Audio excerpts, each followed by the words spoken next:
Good evening. I will call to order the City of West Bend Plan Commission meeting for December 1st, 2020. Acknowledge that we have a quorum with Commissioner Starl absent and excused and Commissioner Schmidt absent. Please rise for the Pledge of Allegiance.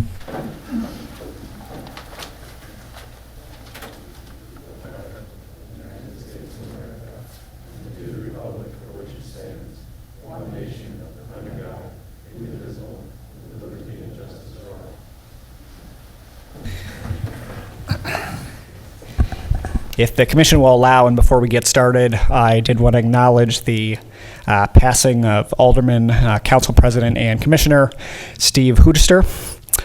Steve was a dedicated civil servant from beginning to end, and the City of West Bend all shares in the grief and condolences with the Hoodester family, and of course send our love and deepest sympathies.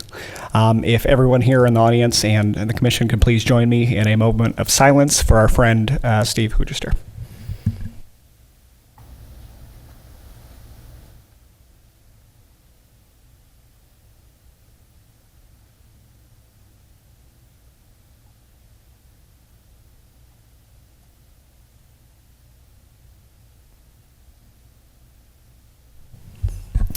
Thank you so much. I will move on to item number 3, which is approval of the minutes, the regular minutes of November 4th, 2020.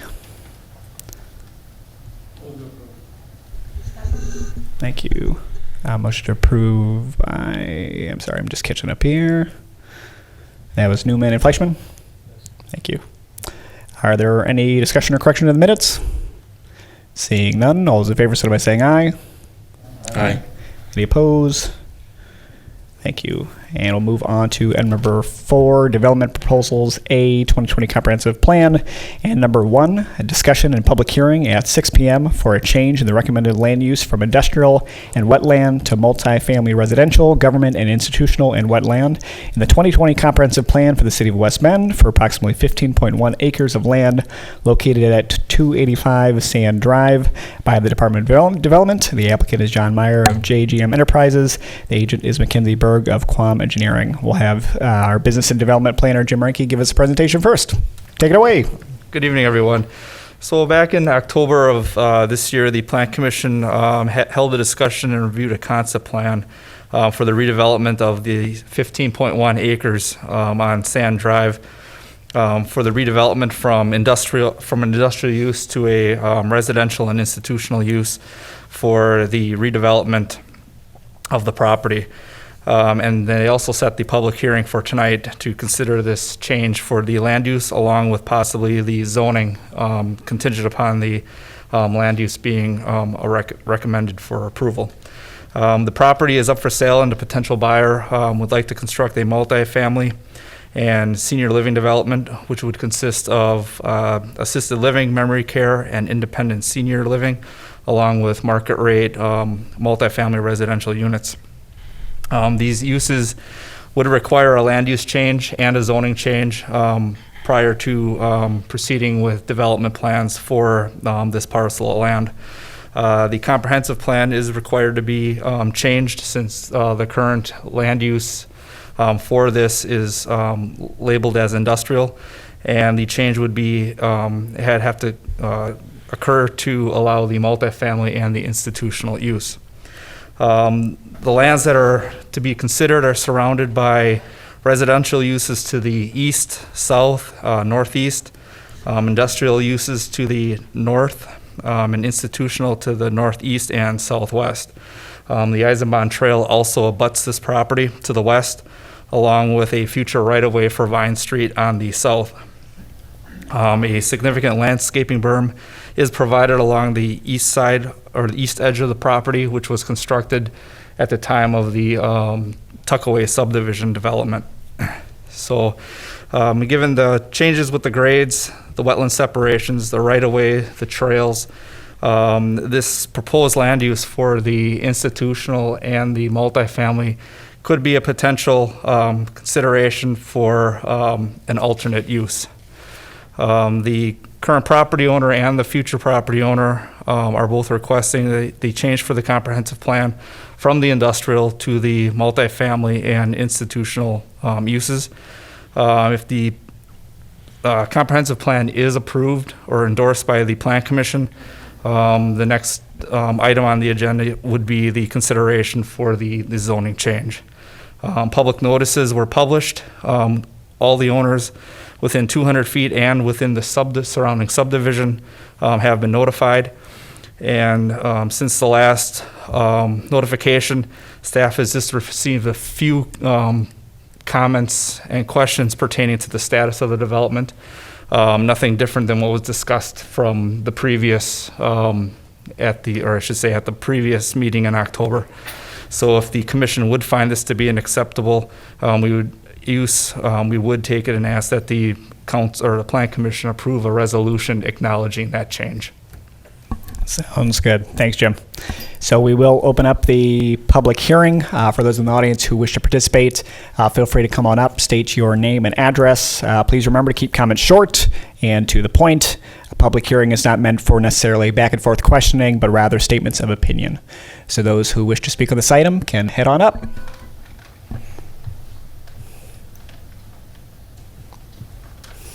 Go ahead. Don't be shy. I'm going to take my mask off so you can hear me clearly. Go ahead.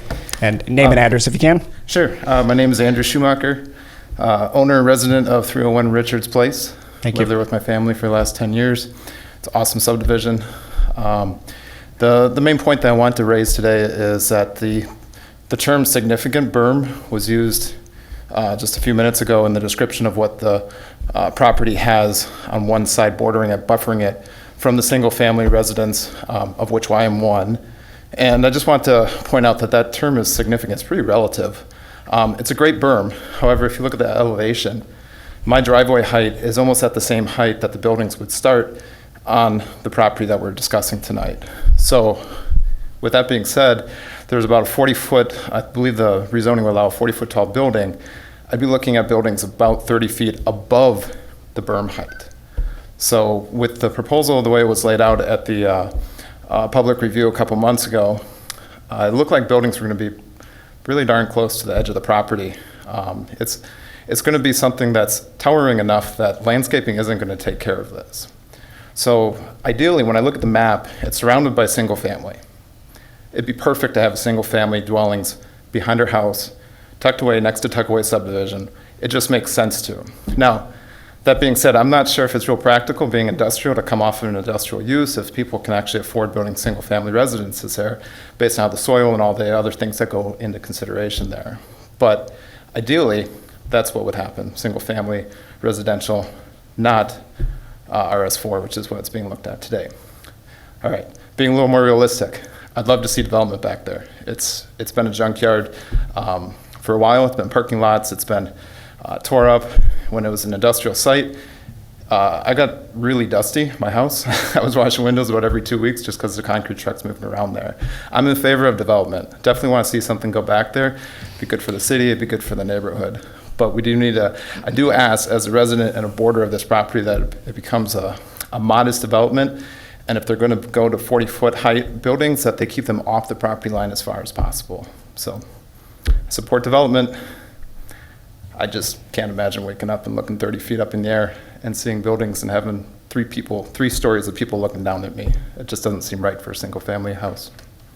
So, thank you. Thank you.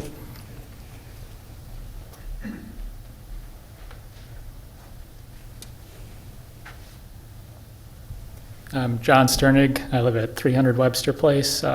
Similar to his situation, just one cul-de-sac over.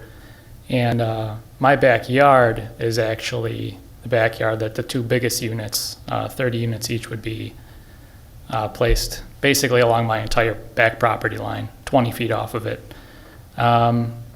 Looking on the city's website, I had seen some renderings about what things might look like. I just wanted to point out, and I had sent some images to Mr. Dolnick. The renderings don't show the berm as it is. And they make the apartment renderings appear very far away, almost as if the image was imagined from the cul-de-sac itself. But when you look at the backyards of the homes with the berm in our backyard, it's literally going to be right on top of this. I sent some images from my deck, 2 bedrooms, kitchen, living room, and this thing would be monstrosity. So, like that gentleman said, I am in favor of development. Just if there's any way to lower the height of those buildings, maybe even to 30 feet, or if they can be swapped with things along the Eisenbahn to get some lower things next to the berm, I think it'd go a long way for the neighborhood. Thank you. Thank you.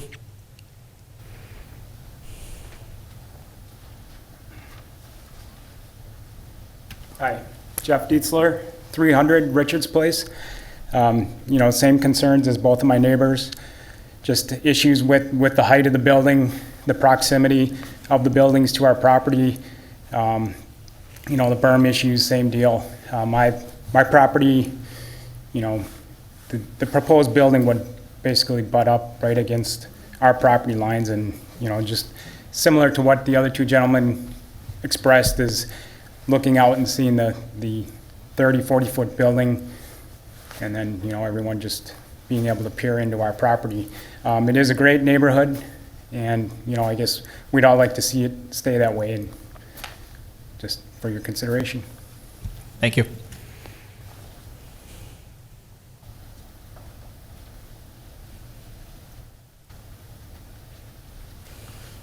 Hi, I'm Megan Sager. I live at 419 Sand Drive with my husband and my 2 kids. And just putting that amount of units with that many more residents that close on the same road as us is very concerning from a traffic standpoint. We already have lots of cars that zoom by just trying to cut through from Decorah to River Road. And we're just very concerned that you'd be adding 200, 400 more people living there. That's going to be a lot of traffic. And since a lot of the houses on Sand Drive have small children, we don't feel safe with that many more cars coming by. So I'm hoping that maybe we can do like even single family units living in there, or even side by sides, but that's just, the 200 more units is a lot. So hopefully we can tone that down a little. Thanks. Thanks, Megan.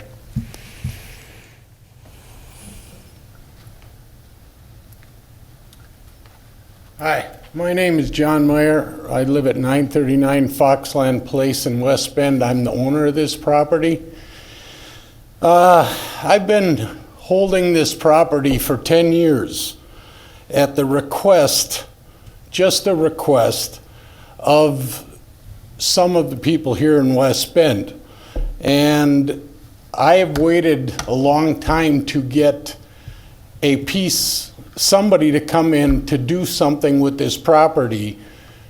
And I have this choice, or I have to take it back to industrial. So as though I feel for all the neighbors, but I'm gonna have to start utilizing that property again. And that means I have to go back to industrial use. That means I have to start doing my blocks and start doing my utility dividers. And I am going to start doing them there if I'm not able to sell this property. Now that means ready-mix trucks, loaders, backup beepers, all kinds of different industrial again. Now all these neighbors looked at this property for years. They built when that property was there and operating. It's no longer operating. I've been waiting to sell it. As I said, I have to utilize it. I've been paying taxes on it, about $11,212 a year. Now you can only imagine with putting these units in there what those taxes will be, at 10, 20 times the number. But I have my ready-mix plant down the road, off of River Road. They're going to have to come up, and they're going to be able to use Sand Drive to come to that property, along with loading equipment, trucks to haul the blocks out for the utilities, We Energies, and many of the other ones that I use. So I'm also asking for you to consider this proposal so that I don't have to go back to doing that, because I have to utilize this property. So please consider this proposal. Thank you. Thank you.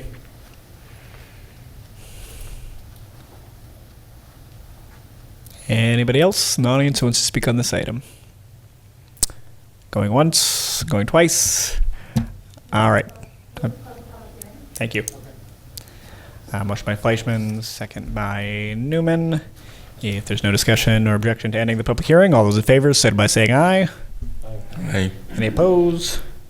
Thank you. Now I'll open it up to the commission if there's any questions on this item. Alderman Dolnick. I'm sorry, Thanks. Commissioner Dolnick.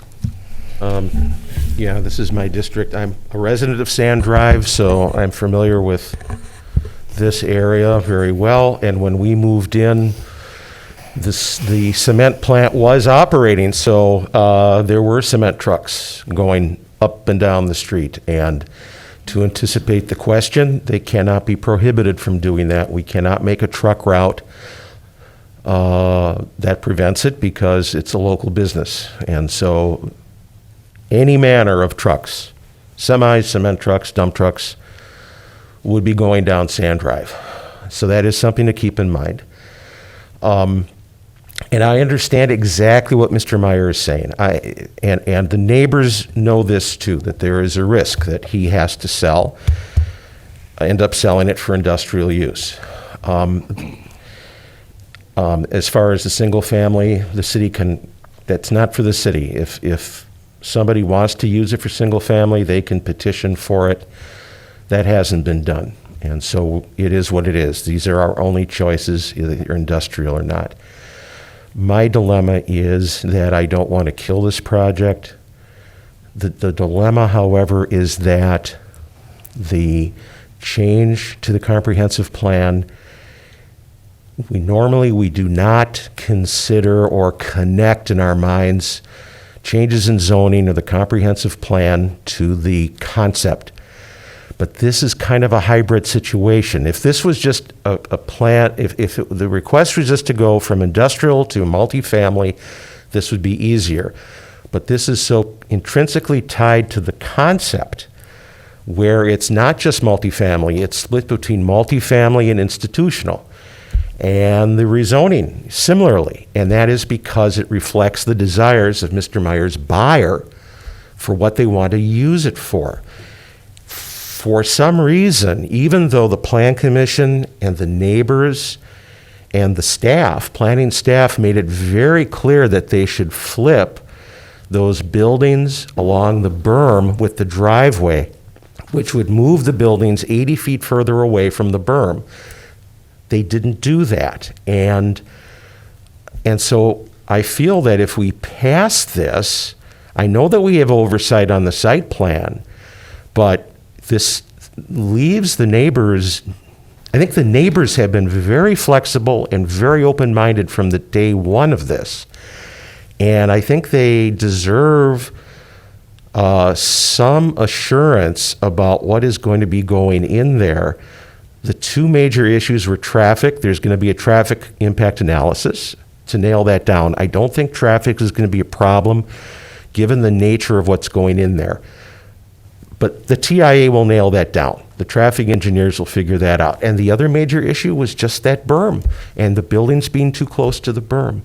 And I think because the neighbors have been flexible and sincere and open to the possibility of a dramatic change, that they need some assurance that we take that seriously. And I asked Mr. Meyer if I believe that we should probably turn this down. And I hope Mr. Meyer exercises a little more patience. And if that concept plan is changed, then I think that would take care of a lot of the concern. Thanks. Thank you. Anybody else from the commission who would like to speak on this item? Otherwise, I would be looking for a motion one way or another. I guess, Jed, so my thought is, right now we're talking about the rezoning, not the plan. Is that? Well, this is for the land use change. Correct. And then next we'll be talking about zoning. But Okay, go sorry. ahead. The land use change. So we're not talking about the actual plan. That's not what we're actually voting on. So they could still, in theory, move that building away from the berm.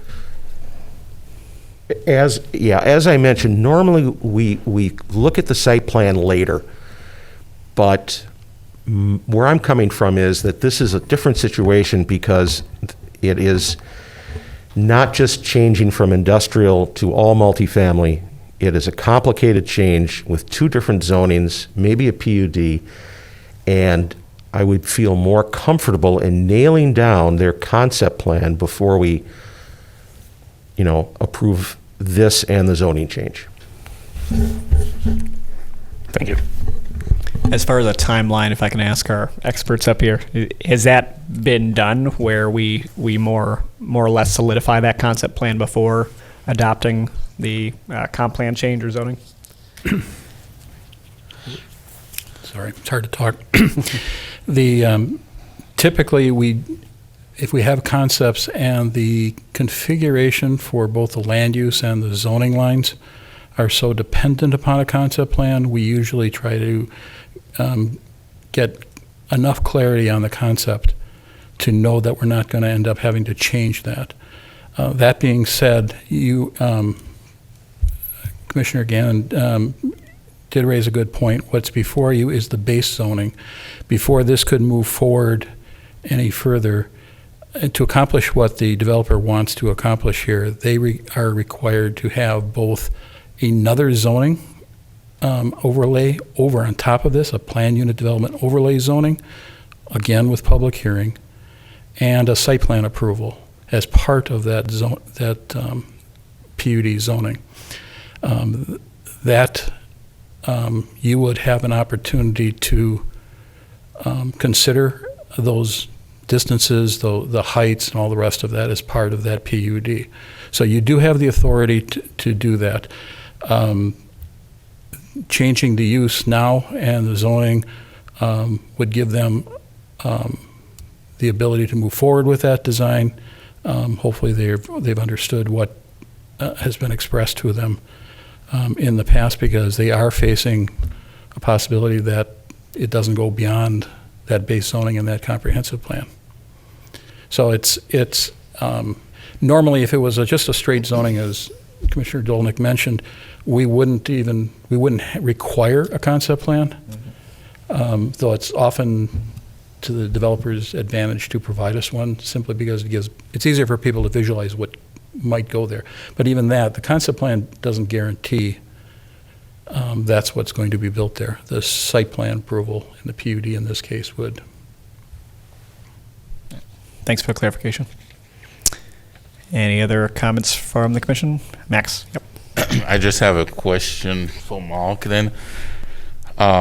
So if we move forward with what's proposed tonight, and further later in the discussions, the developer does not want to flip the buildings as was asked, and then I guess if the project doesn't go anywhere, how does that impact that new zoning? How would that impact future projects? Would we have to come back and maybe change something for a new project that would be shaped differently? That zoning would be in place as it was approved by both this plan commission, and it would also require council approval, obviously. If this developer or a future developer would bring something forward at a later date, they would have to conform to that zoning or go through this process again to move those boundaries. Thank you. Thank you. Any other comments or questions?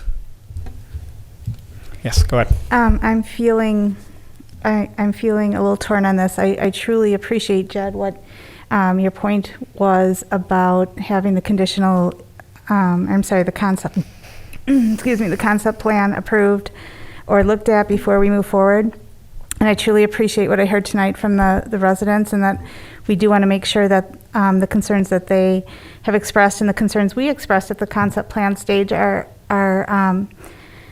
reflected in the site plan. So my general feeling about this is that this change is an improvement over what's there now, being that it's industrial. And since we have the control moving forward, I think I am feeling like we should go ahead and approve the change tonight. Thank you. If there's no other comments or questions, I am looking for a motion. This would be a motion to approve the land use change. Seconded. Okay, I'll have Newman and Gannon on that one. Any other discussion? Seeing none, all those in favor, signify by saying aye. Aye. Any opposed? No. Thank you. That motion passes, and we'll move on to B, zoning amendments. Number 1, ZA-20-005, public hearing at 6 p.m. for request to rezone approximately 15.1 acres parcel of land located at 285 Sand Drive.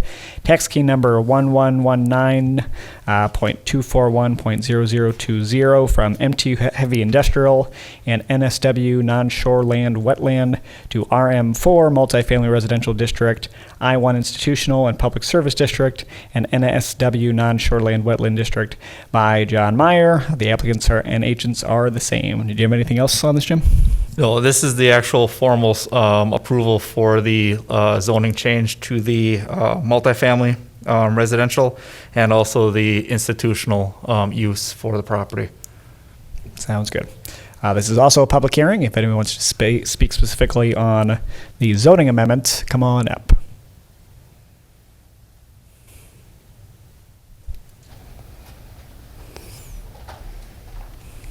Welcome back.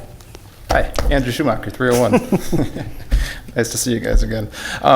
Again, I want to speak, kind of reflect what Jed was saying. I think he articulated it very well, that it would be very nice to have a little bit more assurance that the buildings were flip-flopped. I think it's a reasonable request. I think we're being flexible. We're trying to be creative here. So, first motion passed, that's great.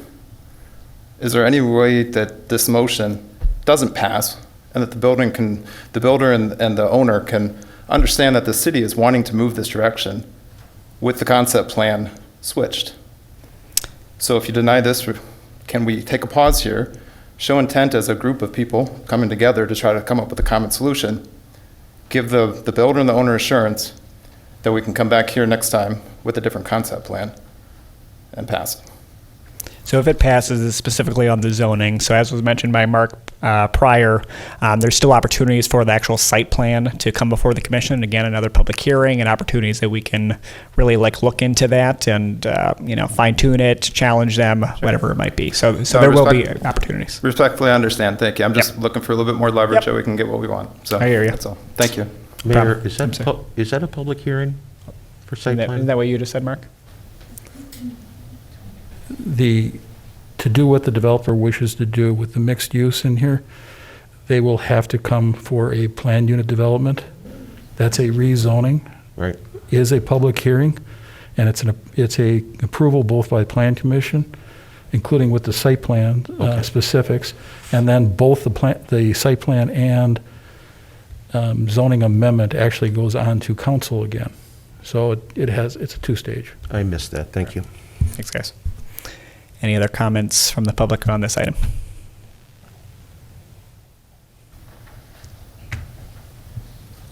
Good evening. John Corbett. I'm at 315 Richards Place, and I could be a little ahead of us now with what I'm hearing. So in the neighborhood meeting back in October, I believe it was, there was some discussion about, making this like a 55 and older development. Is that part of the PUD then? Would that be a later discussion, or is that okay for me to talk about now?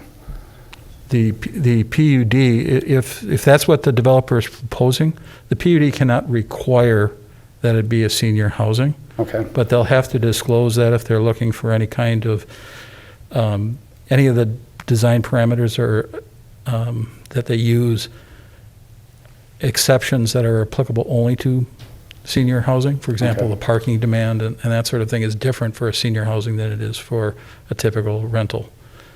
Got it. Okay, because there were some assurances at that neighborhood meeting that this would be a 55 and older development. And then I guess the other concern I have is, so you have the two larger apartment buildings, and then as you go around to the south part of the property, there's planned for the 4-unit buildings.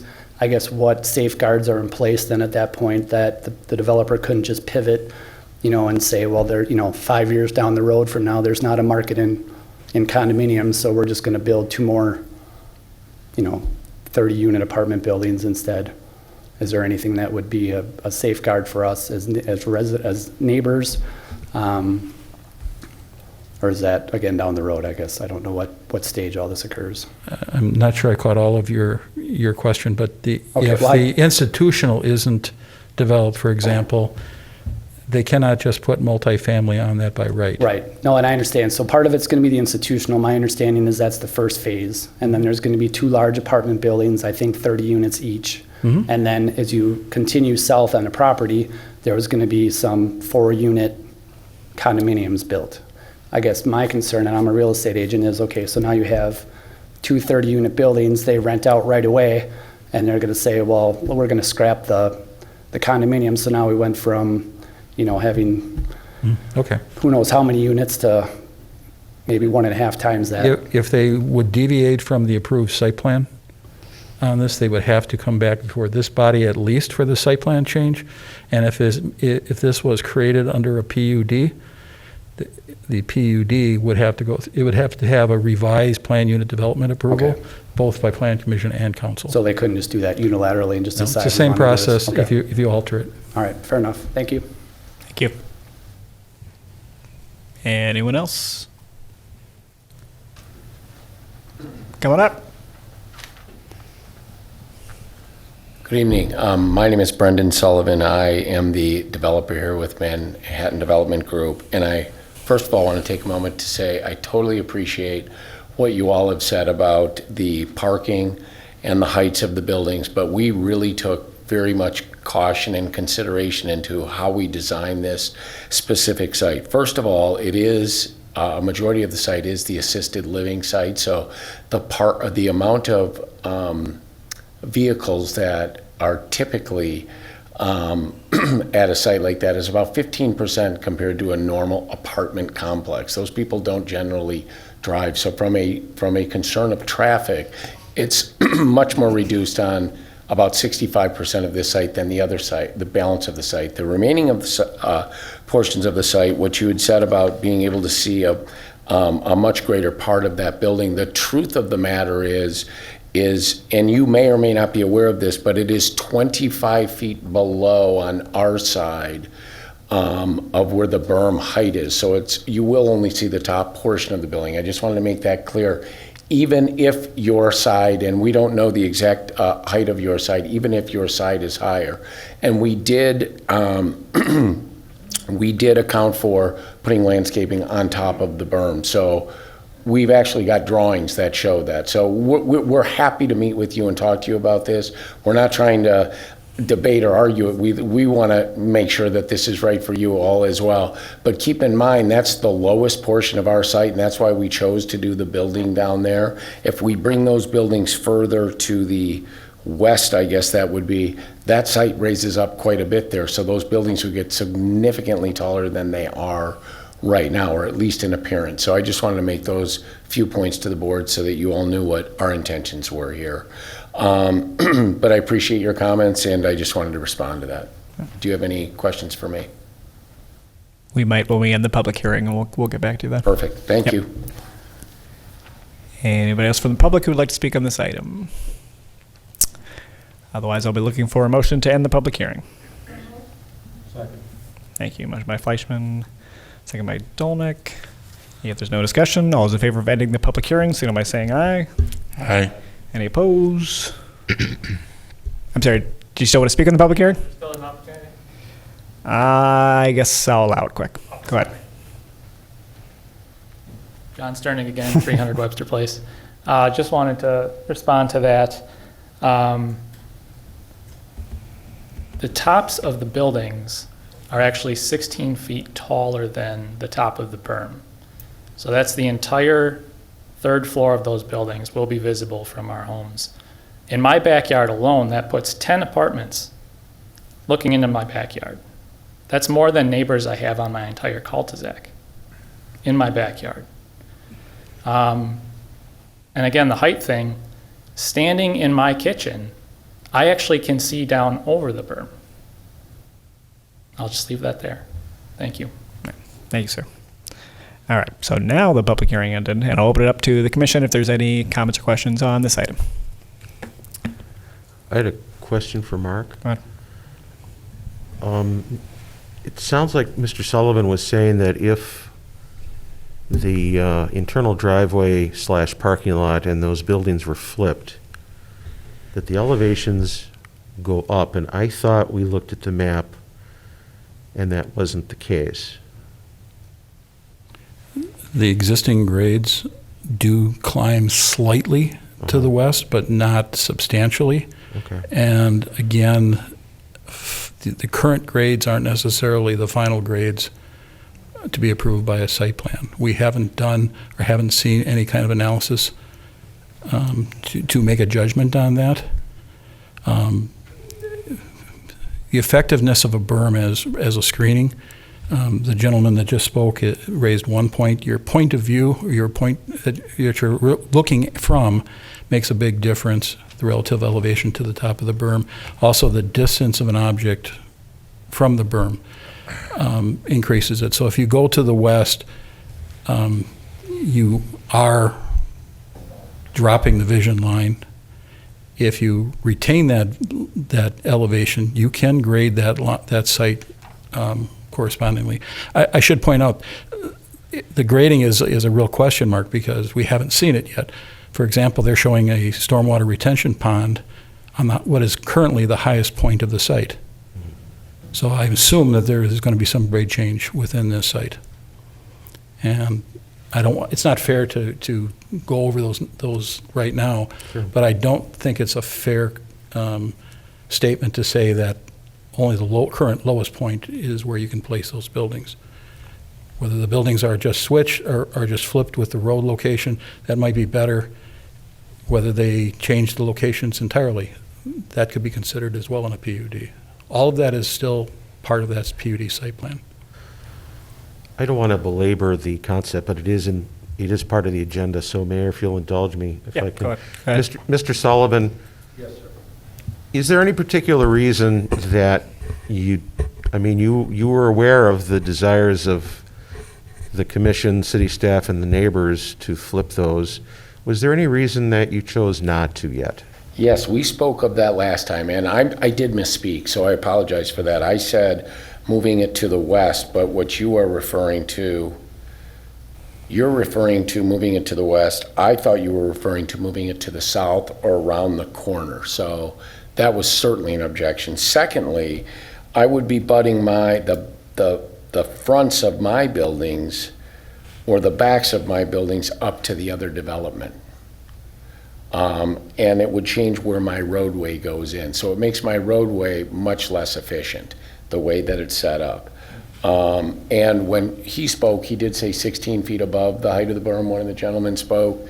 That's true. It is about 50, we calculated about 15. It might be 16 feet above the top height of the berm, and that we thought we could deal with landscaping. That's literally, just slightly more than one story of a home. In addition to that, we designed these buildings with a flat roof, not a gabled or a hipped roof, so that height wouldn't impact them as well. So we did take this into consideration. We did speak about this last time.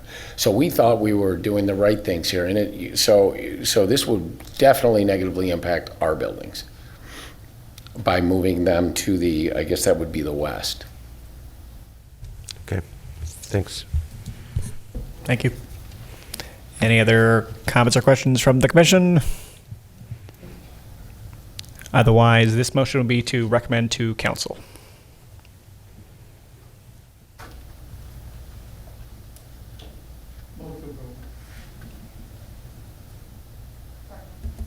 All right, motion by Newman, second by Fleischman. Any other comments or questions?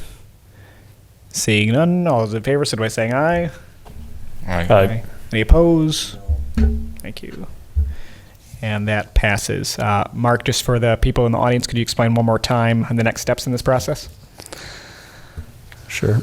The next steps would be taking this, both the comprehensive plan change and the zoning amendment, to the city council. Jim, can you did we plan for a date on that? Yeah, by right chance? now I have it scheduled, if we can get all the documentation together, for the December 7th. It would be for the first meeting in December. Okay. If the base, or the comprehensive plan change and the base zoning both get approved at that body, they become effective upon publication.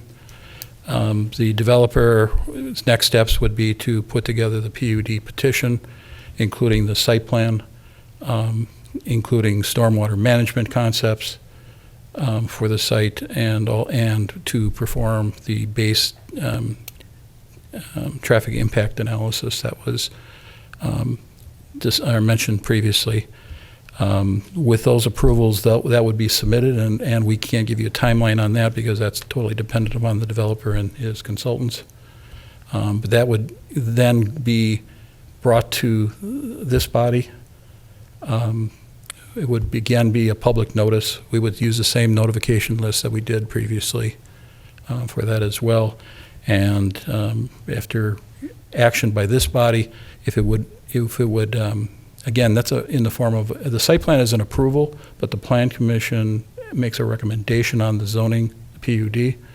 So the PUD and site plan would then move on to the council. Thank you. And thank you, everybody, for coming out. You're welcome to stay for other items if you would like. I'll move on to number 2, ZA-20-008, public hearing at 6 p.m., meeting to rezone 0.32 acres of land located 150 feet east of Westminster Court on the north side of Hawthorne Drive from RS4 Single Family Residential District to RS3 Single Family Residential District by Nick Didier.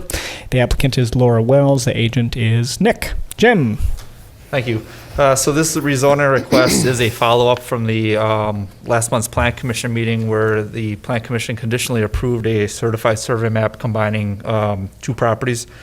The rezoning is a follow-up to rezone the eastern portion of that CSM from the RS4 single-family residential district to the RS3 to make that consistent with the zoning of the other parcel to the west. This zoning would also be consistent with the surrounding zoning, both to the north, south, and west.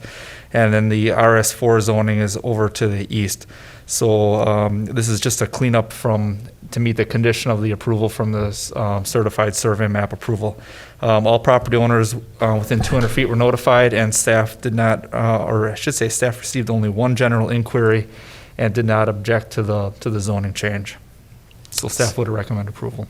Sounds good. If there's anybody from the public who would like to speak on this item, come on up. Otherwise, I'd be looking for a motion to close the public hearing. Thank you. Motion by Fleischman, second by Gannon. All those in favor of ending the public hearing, signify by saying aye. Aye. Any opposed? Thank you. And then we'll open it up to the commission if there's any discussion or questions for Jim. Otherwise, we're looking for a motion to approve motion to approve to recommend to council this zoning. Thank you. Motion by Dolnick, second by Newman. If there's no discussion, all those in favor, signify by saying aye. Aye. Any opposed? Wonderful. And we'll move on to C, conditional use permits. Item number 1, CU-20-013, public hearing at 6 p.m. for the consideration of a conditional use permit to operate a hair salon as a major home occupation at 1917 Lenora Drive by Sherry Olenizak. The applicant is Sherry, and the agent is the same. Jim. Thank you. So Sherry Olenicek. There we go. Thanks, Jim. No problem. No problem. Submitted a conditional use permit request for a major home occupation for a hair salon. Under our zoning regulations for a residential district, a conditional use needs to be approved prior to operations for a home occupation. Sherry has submitted a explanation letter. Her hours of operations would be Sunday through Saturdays, 8 a.m. to 8 p.m. She's anticipating to have no more than 2 clients at a time, and with up to 8 per day, all within line with what's required by our code.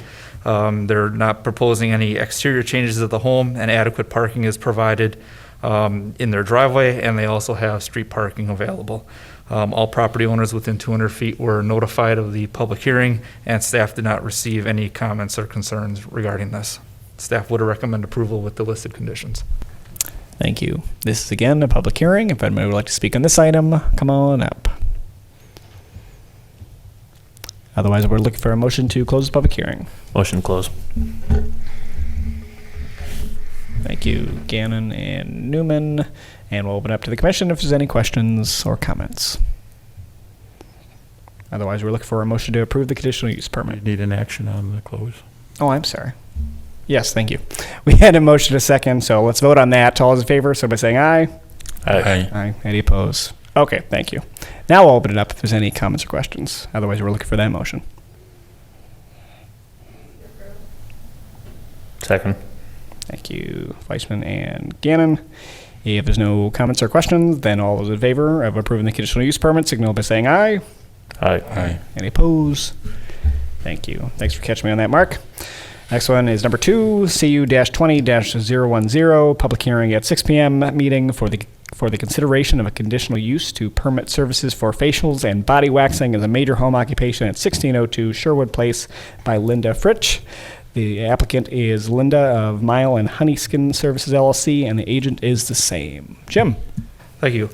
So Linda Fritsch also has submitted a conditional use permit request for a major home occupation. This time this one's for facial and body waxing business. The zoning code does provide provisions for this type of home occupational use as a part of a conditional use permit. A letter has been submitted outlining the operations. Her operations would be Sunday through Saturday, 8 a.m. to 9 p.m. She's anticipating about a client at one time and no more than 6 per day. She also is not proposing exterior changes to the home, but she is talking about getting a 2 square foot sign that she could put on the place on the outside of the building. Adequate parking is provided in that on her lot, along with street parking in the neighborhood. All property owners within 200 feet were notified of the public hearing, and staff did not receive any inquiries or comments pertaining to the home occupation. Staff would recommend approval with the listed conditions. Thank you. This is again a public hearing. If anybody would like to comment on this item, come on up. Otherwise, we're looking for a motion to close the public hearing. That was Fleischman, Gannon? Mm-hmm. Sure. Newman? Okay. All those in favor of ending the public hearing, signal by saying aye. Aye. Aye. Any opposed? Thank you. And I'll open up to the commission if there's any comments on this one. Otherwise, we're looking for a motion to approve as well. I'm just curious, lancets and microneedles will be used for waxing? Is that what it says here? Is Linda here by chance? You use lancets and needles for? You can educate us a I'm little just bit. curious, okay. We all want to get it done, so let us know. Yeah, great. I'm open for business. On occasion there might be a lancet or a needle, in which I've also provided in the submitted proposal that those things do go into a sharps container, and then they would be disposed at St. Joe's Hospital. Yeah, that's what caught my eye. I was just curious. Mm-hmm. Yeah. Thank you. Learn something new every day. Yes. Thanks, Linda. You're welcome. If there's no other questions, then I'd be looking for a motion to approve. Thank you, Newman and Fleischman. If there's no other comments or questions, then all those in favor, signify by saying aye. Aye. Aye. Any opposed? Wonderful. And number 3 for conditional use permits, CU-20-012, public hearing at 6 p.m. for a proposed conditional use permit to allow filling, grading, and the construction of a multifamily residential development within the northerly portion of the floodplain fringe overlay by David Decker of Trails Edge WB. The applicant is David Decker. The agent is Jacob Rosbeck of Quam. Jim. Thank you.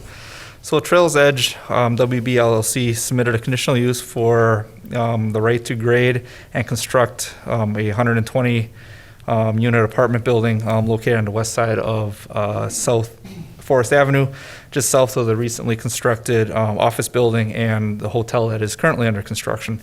Back in November of this year, the Plan Commission conditionally approved the site plan for that. As a part of the condition, a conditional use permit was needed to fill part of the flood fringe overlay district for the site to provide access to the building and also to install utilities. So the conditional use request includes the construction of the asphalt driveway, filling with approximately 246 cubic yards of fill, and then also construction of storm sewer pipe within a small portion of that floodplain area. The fill area would also provide the 2-foot flood elevation protection for dry land access into the development. Quam Engineering has completed a hydraulic analysis and has determined that the proposed fill and the site improvements do not increase the flood elevations. Staff would recommend approval of the conditional use with the listed conditions. Thank you. This is once again a public hearing. If anybody would like to speak on this item, come on up. Otherwise, we're looking for a motion to close the public hearing. Thank you, Fleischman and Newman. All those in favor of ending the public hearing, so by saying aye. Aye. Any opposed? Thank you. And we'll open up to the commission if there's any questions. Otherwise, we're looking for a motion to approve this conditional use permit.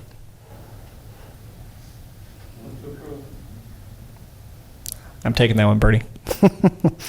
I will have Commissioner Dolnick and Newman. All those in favor, so by saying aye. Any opposed? Wonderful.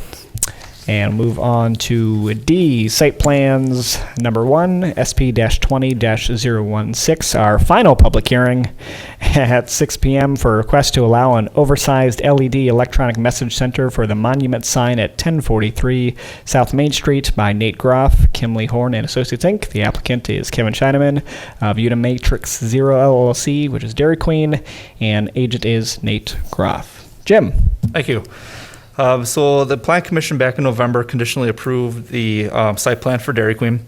As a part of the conditions, there was a condition for a sign exception would need to be granted by the Plan Commission prior to approving the ground sign for the electronic message center. So in the code, by right, electronic message centers can be 16 square feet or less. If an applicant decides to go larger than that, a exception from Plan Commission would need to be granted for that after the holding of a public hearing.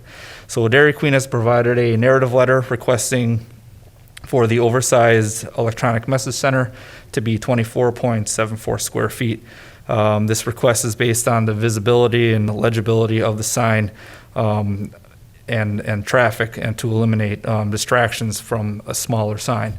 All property owners within 200 feet were notified of the public hearing, and staff received only one general inquiry regarding the sign itself. But other than that, there were no other objections or concerns. Staff would or if the Plan Commission finds the sign to be acceptable, staff would recommend approval with the condition that the ground sign permit be issued prior to installation. Thanks, Jim. This is a public hearing, so if there's anybody from the public who'd like to speak on this item, come on up.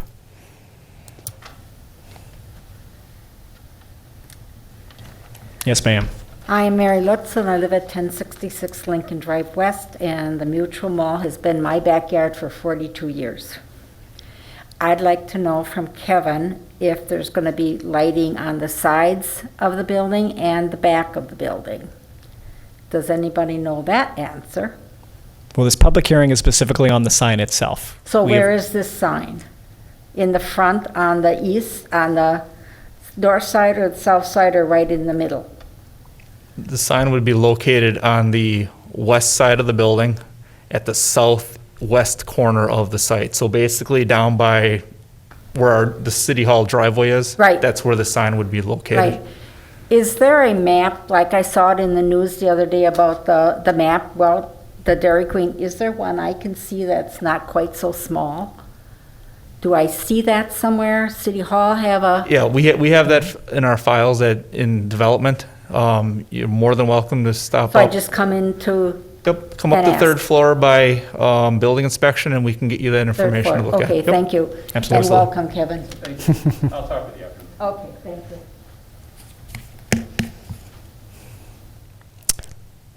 Yes, sir. I'm Kelby Stewart, 1050 Lincoln Drive West. With this sign, my only concern is that, I mean, with it being so tall, I mean, it's not really on necessarily on my side of the Dairy Queen, but I'm more concerned with my neighbors too. How lit up is our backyards gonna be now? I mean, I'm just worried that, you know, we're gonna have, you know, more light than what we normally have. And I just don't want to have constant, you know, I guess a little bit more than ambient lighting. So that's all. Are you talking about with the sign itself? Yes, with the sign itself. I mean, I know where you live. I think. Yeah. I think mean, the, I'm assuming it shouldn't be that big of a deal because Yeah. the way it's going to be facing, because I'm assuming it's going to follow Main Street. Yep. But I just want to make sure. That's all. Yeah, and I know we don't have a map of the lighting, but I would imagine it's not going to interfere too much. Plus, the building is between the sign and where you're at as well. But I'm sure Kevin can talk to you more about that after the meeting if you would like. All right. Right on. Thank you. No problem. Any other comments from the public on the sign? Otherwise, I'd be looking for a motion to close the public hearing. Motion to close. Thank you. Motion by Gannon, second by Fleischman. If there's nothing else, all those in favor of ending the public hearing, so by saying aye. Aye. Any opposed? Thank you. And we'll open up to the commission if there's any discussion or questions. Yes, sir. I understand in the memo, Jim, it's the sentence, this request is based on the visibility for the legibility of the sign to reduce distracting elements of a smaller sign, the bigger sign. Okay. Correct. But give me some perspective because I don't recall from past signs, and maybe is this an unusually large sign for a business? I was going to ask if there's any comparables too, so maybe that'll help us. Sure. Yeah. So I went back and looked back at some of the other signs that we had. This falls in line with what we've previously have given exceptions to, say like the Quick Trips. Those were around 25.65 square feet. I know we did a larger one that was probably around 30, I believe, square feet for Culver's. The Burger King has a 21 point some square foot sign. So this one actually kind of falls right in line with all the other exceptions that we've done through the years. Okay. Thank you. I guess if I can just help you on that, my two existing signs at Kewaskum and Jackson Dairy Queen. Kevin, do you mind coming up to the mic? I have this exact sign at Kewaskum and Jackson Dairy Queen, so it's the exact same size. It's a very nice sign. I love the manufacturer. And we just looked at the surrounding signs when we asked for this exception and saw that it was within what West Bend was doing as general practice. So, thank you. Thank you. Is there any other comments, questions from the commission? Otherwise, we are looking for a motion. Motion to approve. Thank you. Motion by Gannon, second by Newman. Any other comments or questions? Seeing none, all those in favor, sign by saying aye. Aye. Any opposed? Thank you. And thanks, Kevin. And move on to E, Extraterritorial Certified Survey Map. Number 1, XCSM-20-016, one lot, Extraterritorial Certified Survey Map located at 7544 Salisbury Road by Ken and Carol Ramthen. The applicant and agent are the same, and it's them. Jim. Thank you. So this extraterritorial certified survey map is approximately 3/4 of a mile north of the city limits. The purpose of the CSM is to separate the existing homestead from the remaining vacant land for future sale. The CSM is not within our sewer service area, but it is still within our planning area and is identified as single-family residential and agricultural in our 2020 comprehensive plan. The 1.18 acre parcel has an existing home and garage and a shed on it. The CSM, or I should say the lot also has access to Salisbury Road. The CSM does dedicate 33 feet of right-of-way for Salisbury Road. and staff is requesting that the CSM be revised to provide the 17-foot right-of-way reservation in accordance with the city's official map. Staff would recommend approval with the condition for some minor technical corrections, and then also providing that 17-foot reservation. Sounds good. Thanks, Jim. This is not a public hearing, so I'll open up to the commission if there are any questions or comments for Jim. Otherwise, we're looking for a motion to approve the XCSM. Thank you. Motion by Dolnick, second by Fleischman. If there's no comments or questions, all those in favor, signify by saying aye. Aye. Any opposed? Thank you. Being no further business before the Plan Commission, I'll adjourn by the call of the chair. Have a great night.